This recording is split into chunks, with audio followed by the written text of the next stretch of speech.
Hi guys, in this video I'm gonna show you how to add text in ibisPaint X.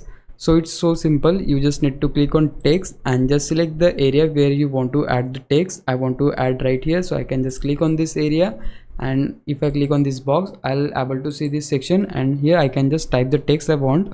I'll type here listen. Once you type that, just go to font. Here you can see, and from here you can choose the font whichever you like. I want this Calibri bold italic, so I can select that from here.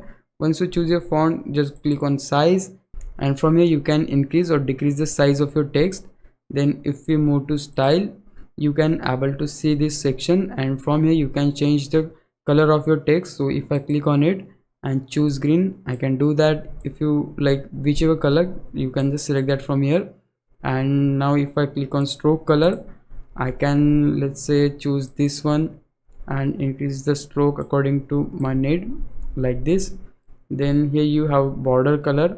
So if you want to add border like this, you can add that, but I don't want to add border, so I'll leave it on off. And if you move to background now, by using these sliders you can reposition your text. This is the use of this thing, so you can use that if you want.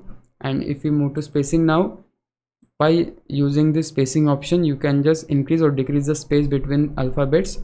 Now once you're happy with the text, you can just click on this tick icon, and you can see we have added the text. If you want to rotate this text, you can just go to this point and just hold your left click and drag it towards left right in order to rotate your text. But yeah, it's that simple to add text in ibisPaint X. If you found this video helpful, please leave a like, consider subscribing my YouTube channel, and meet you in the next one. Bye bye.